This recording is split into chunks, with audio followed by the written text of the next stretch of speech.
Assalamualaikum warahmatullahi wabarakatuh. Kami dari kelompok 4, di sini kami akan mempresentasikan chapter 10 mengenai analisis kredit. Nama saya Wulandari dengan NIM 2019 1211033. Saya Nastarini dengan NIM 2019 12 11049. Saya Tika Ikuswandari dengan NIM 2019 12 11 003.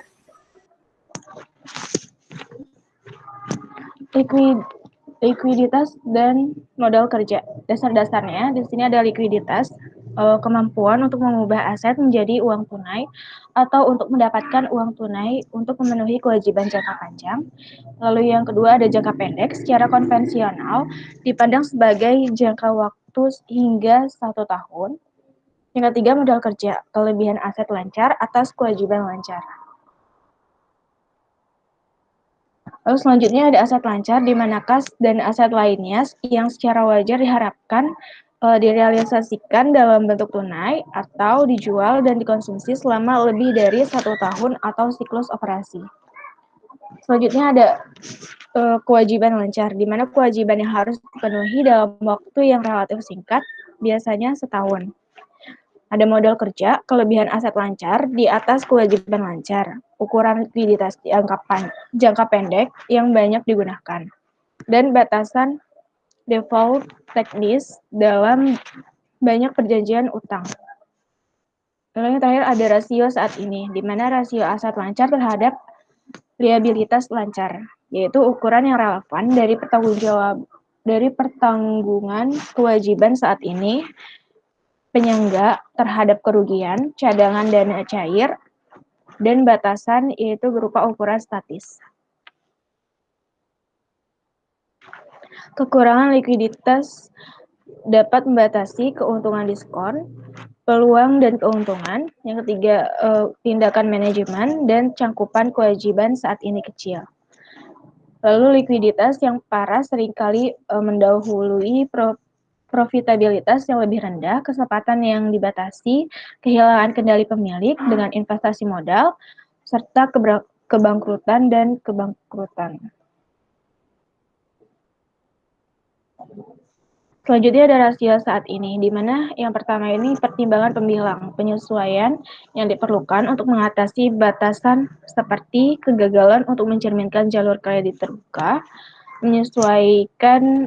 yang ketiga menyesuaikan penilaian sekuritas sejak tanggal neraca, yang keempat mencerminkan sifat tergulir piutang, yang kelima mengenali margin keuntungan dalam persediaan, yang keenam menyesuaikan nilai persediaan dengan pasar, yang ketujuh biaya yang ditangguhkan dari likuiditas yang meragukan dari biaya, dan yang terakhir ini pertimbangan denominator, di mana hutang bervariasi dengan penjualan. Kewajiban lancar tidak termasuk pengeluaran tunai prospektif.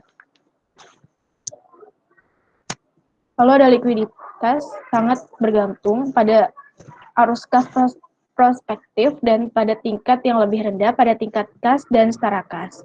Tidak ada hubungan langsung antara saldo akun modal kerja dan kemungkinan pola arus kas masa depan.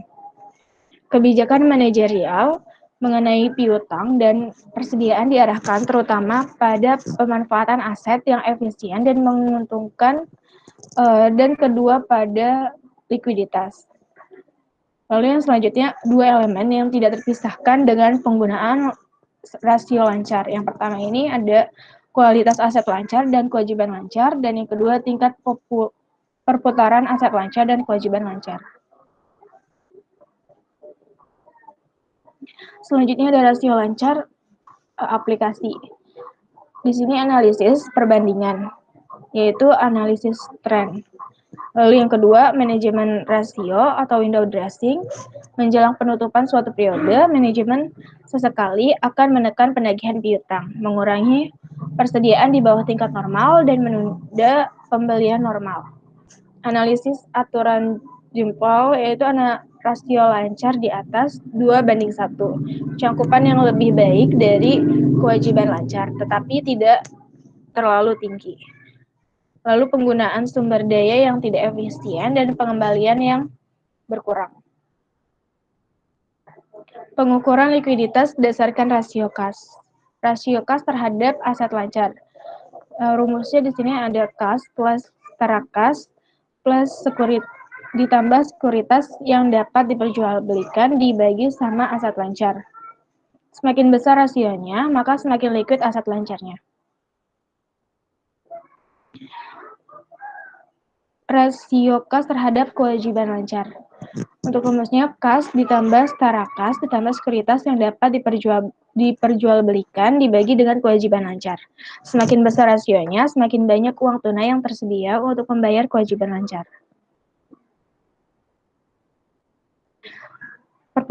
Pengukuran likuiditas piutang. Di sini ada perputaran piutang, rumusnya ada net self on credit dibagi average account receivable. Lalu ada penjualan hari dalam piutang. Rumusnya account receivable dibagi dengan sales dibagi 360. Selanjutnya ada jangka waktu penagihan piutang, yaitu 360 dibagi dengan account receivable turnover. Di bawah ini ada day sales in receivable for select industries.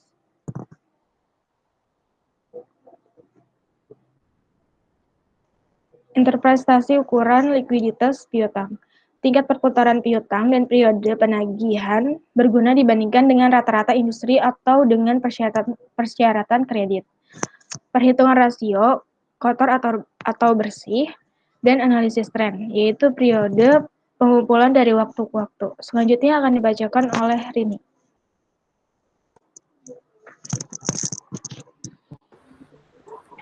Rasio perputaran persediaan, itu ada rumusnya, ada cost of goods sold dibagi dengan average inventory. Yang kedua ada penjualan hari dalam persediaan, rumusnya ada inventories dibagi dengan cost of goods sold dibagi dengan 360, menunjukkan jumlah hari yang dibutuhkan untuk menjual persediaan akhir. Untuk alternatif rasio hari untuk menjual inventaris, yaitu 360 dibagi dengan inventory turnover. Next.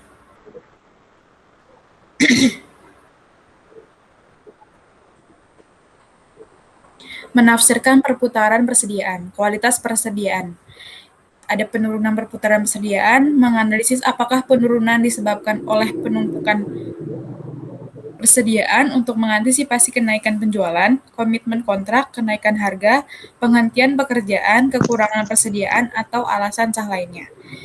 Selanjutnya ada manajemen persediaan. Selanjutnya ada manajemen persediaan yang efektif meningkatkan perputaran. Next. Periode konversi atau siklus operasi. Day sales in receivable ada 75, day sales in inventories ada 120, conversion periodnya ada 195. Mengukur kecepatan inventaris diubah menjadi uang tunai. Conversion period for select companies. Ada Target Corp, River Inc., Delk Inc., Coca-Cola Co., Best Buy Co., 3M Co. Ada days operating cycle-nya ada 0, 50, 100, 150, 200, 250, 300, dan 350.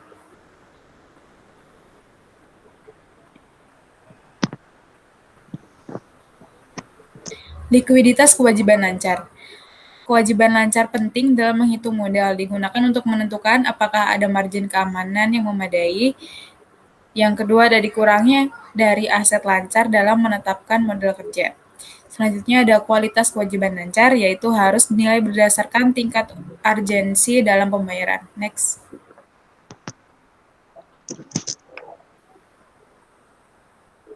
Analisis aktivitas operasi likuiditasnya ada dalam diagram pembelian. Next. Pembelian hari hutang, yang pertama ada pembelian hari hutang, rumusnya ada account payable dibagi dengan cost of goods sold dibagi dengan 360. Yang selanjutnya ada perputaran hutang, rumusnya ada cost of goods sold dibagi dengan average account payable. Next. Tindakan likuiditas tambahan.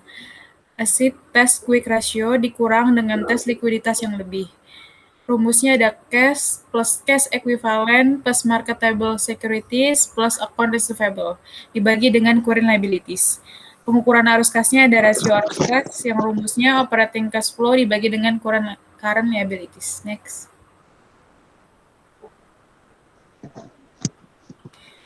Fleksibilitas keuangan, kemampuan untuk mengambil langkah-langkah untuk mengatasi gangguan tak terduga dalam aliran dana, kemampuan untuk meminjam dari berbagai sumber untuk meningkatkan modal ekuitas, untuk menjual dan memindahkan aset, untuk menyesuaikan tingkat dan arah operasi untuk memenuhi keadaan yang berubah. Tingkat pembiayaan telah diatur sebelumnya dan jalur kredit terbuka. Selanjutnya ada analisis dan pembahasan manajemen, yaitu MD&A, memerlukan diskusi tentang likuiditas termasuk tren, permintaan, komitmen, atau ketidakpastian yang diketahui atau mungkin mempengaruhi kemampuan perusahaan untuk menghasilkan kas yang memadai. Next.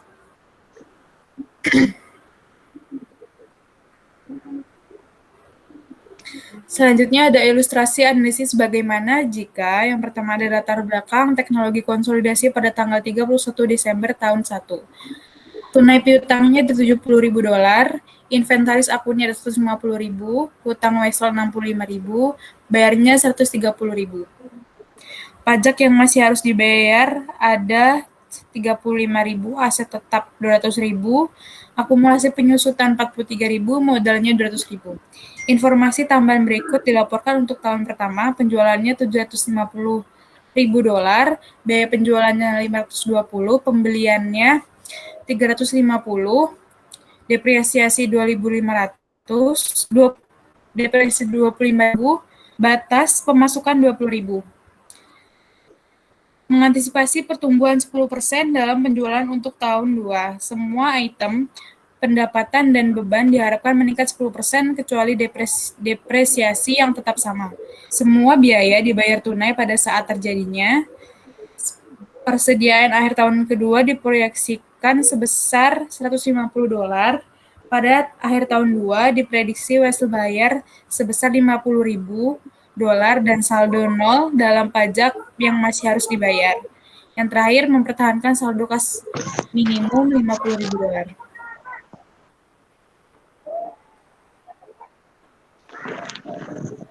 Analisis bagaimana jika ilustrasi. Yang pertama ada kasus pertama, Consolidate Teknologi sedang mempertimbangkan perubahan dalam kebijakan kredit di mana piutang akhir mencerminkan 90 hari penjualan.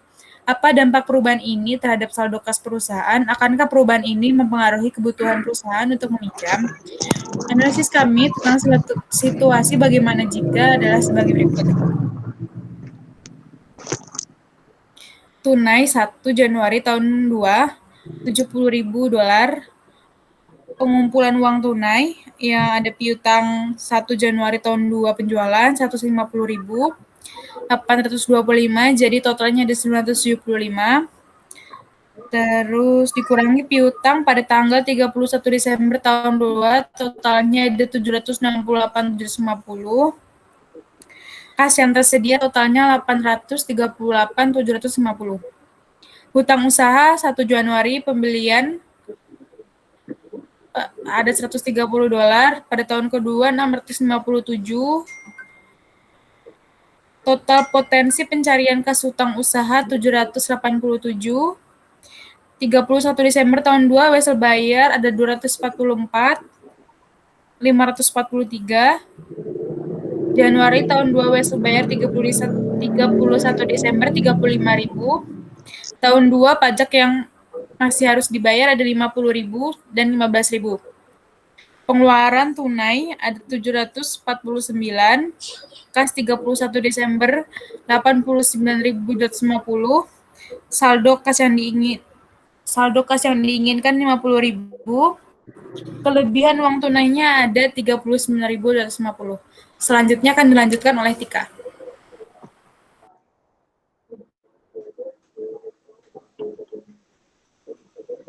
Analis bagaimana jika ilustrasi penjelasannya $825.000 kali 90 per 36 sama dengan $206,250. Yang B, biaya penjualan tahun kedua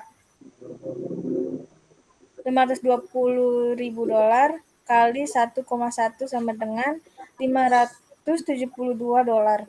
Persediaan akhir atau diberikan 150. Barang persediaan untuk dijual barang persediaan untuk dijual 722. Persediaan awal pembeliannya 65.000. Tidak termasuk depresiasinya 657. Yang C, purchase kali back account payable bagi year 1 purchase sama dengan $657 kali $130 per $350 sama dengan $244. Yang D, laba kotor 825 dikurang 572, yaitu $253. Dikurangi penghasilan bersih 24.500. Depresiasinya 25.000 dikurang 49.500. Pengeluaran kas lainnya 203.500. 110% dari $2.000 tahun 1 tambah 10% dari $25 depresiasi tahun 1. Next.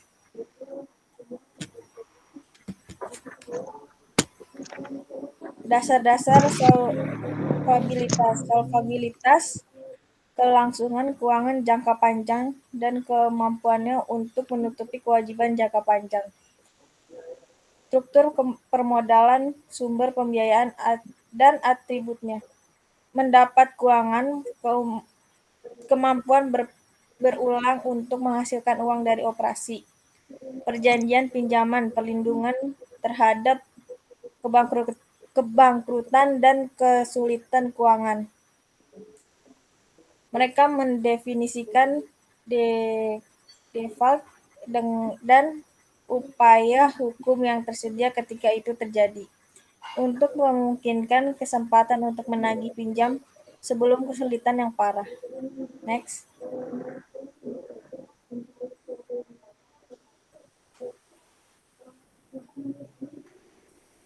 Struktur modal. Pembiayaan ekuitas. Di sini ada 4 modal. Yang pertama modal resiko perusahaan, yang kedua pengembalian tidak pasti dan tidak ditentukan, yang ketiga pengurangnya pola pembayaran kembali, yang keempat berkontribusi pada stabilitas dan solvabilitas perusahaan. Pembiayaan hutang ada 2, yaitu harus dibayar dengan bunga, yang kedua pola pembiayaan yang ditentukan. Ketika proporsi pembiayaan hutang lebih tinggi, semakin tinggi biaya tetap yang dihasilkan dan komitmen pembayaran kembali. Next.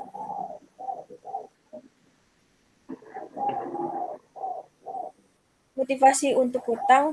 Dari perspektif pemegang saham, hutang adalah sumber pembiayaan eksternal yang lebih disukai, yaitu ada 2. Bunga sebagai besar hutang sudah pasti. Bunga adalah biaya yang dapat dikurangkan dari pajak.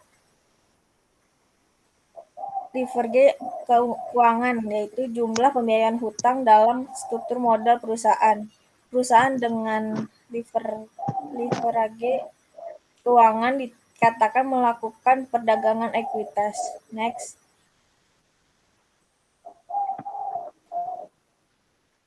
Leverage keuangan menggambarkan pengurangan pajak dari bunga. Year 2 yaitu income before interest and tax-nya ada, risking-nya ada $100, safety-nya $100 juga, interest-nya 10% of $400, risking-nya 40, safety-nya 0. Untuk income before tax-nya 60 untuk Rizky, safety-nya 100, tax-nya 40%, Rizky 24, safety-nya 40. Net income-nya 36 dan safety-nya 60. At back interest payment to bond holdernya Rizky 40, safety 0. Total return to security holders debit and equity-nya jadi totalnya untuk Rizky $76, safety-nya $60. Next. Penyesuaian untuk struktur modal kewajiban. Sini ada akun potensial yang membutuhkan penyesuaian, ada pajak penghasilan tangguhkan, apakah itu kewajiban ekuitas atau keduanya. Referensi babnya ada 3 dan 6. Sewa operasinya ada referensi bab 3. Pembiayaan off balance sheet-nya ada di referensi 3 juga. Kewajiban kontingensinya ada di 3 dan 6. Kepentingan minoritasnya ada di bab 5. Hutang konversinya ada di bab 3. Saham preferennya ada di bab 3 juga. Next.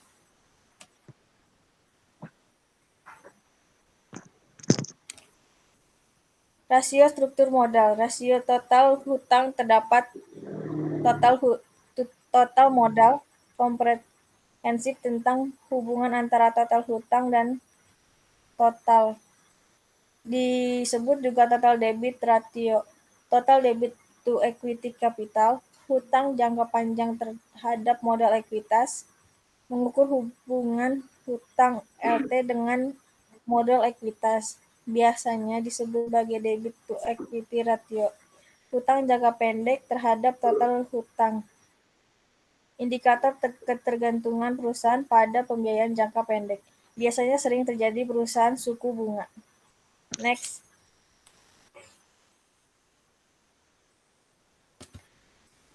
Interpretasi ukuran struktur modal ada 2, yaitu ukuran struktur modal berfungsi sebagai perangkat. Yang kedua, screening analis lebih lanjut diperlakukan jika hutang merupakan bagian penting dari kapitalisasi. Next.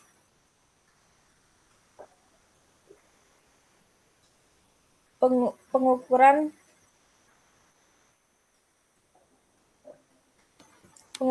solvabilitas berbasis aset.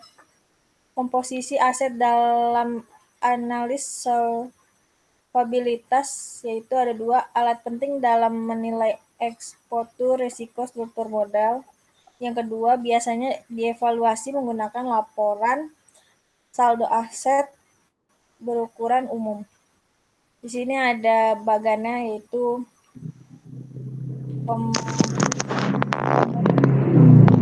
size analysis of asset composition. Inventory-nya ada 25,5%, investment-nya ada 11,9%, property plant-nya and equipment-nya ada 16,4%, intangibles-nya ada 10,6%, cash-nya 16,7%, receivables-nya ada 18,9%. Dan di sini ada penjelasannya. Current asset adalah cash $376, yaitu 16,7%. Account payable net-nya ada 425, 18,9%. Marhandis inventory-nya 574, dolar, yaitu 25,5%. Total current asetnya 1,375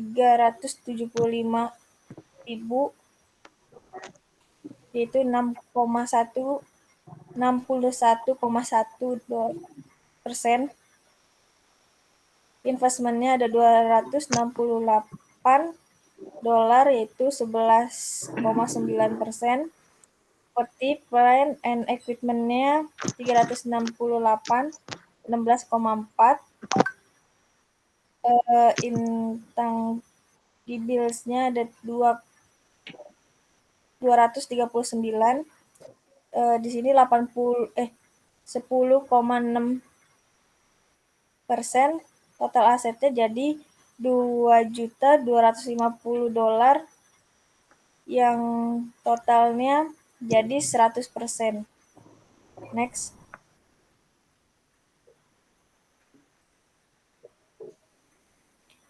Cakupan penghasilan ke biaya tetap. Batasan ukuran struktur modal, ketidakmampuan untuk fokus pada ketersediaan arus kas untuk pembayaran hutang. Peran cakupan penghasilan atau mendapat kekuatan sebagai sumber pembayaran bunga dan pokok. Rasio pendapatan terhadap biaya tetap. Di sini ada contohnya adalah earnings available for fixed charge dibagi fixed charge. Next.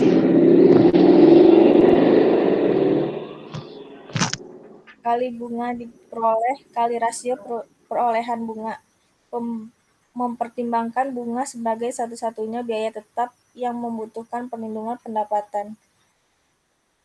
Contohnya income tambah tax expense tambah interest expense dibagi interest expense. Next.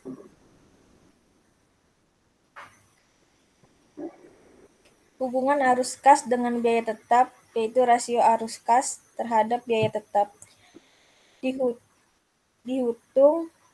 Dihutang menggunakan kas dari operasi daripada pendapatan. Pembilang rasio pendapatan terhadap biaya tetap. Pre-tax operating cash flow tambah adjustment B log G dibagi fixed charge. Selanjutnya dia akan dibacakan oleh Wulandari. Selanjutnya, cangkupan pendapatan dari dividen pilihan, di mana cangkupan pendapatan dari rasio dividen yang disukai, yaitu perhitungan harus memasukkan dalam biaya tetap semua pengeluaran yang didahulukan dari dividen yang disukai, karena dividen preference tidak dapat dikurangkan dari pajak. Pendapatan setelah pajak harus digunakan untuk menutupinya. Di sini rumusnya ada pre-tax income ditambah dengan adjustment B log-nya G dibagi dengan fixed charge ditambah dengan preference dividend dibagi 1 min tax rate. Menafsirkan cangkupan penghasilan. Pengukuran cangkupan pendapatan memberikan wawasan tentang kemampuan perusahaan untuk memenuhi biaya tetapnya.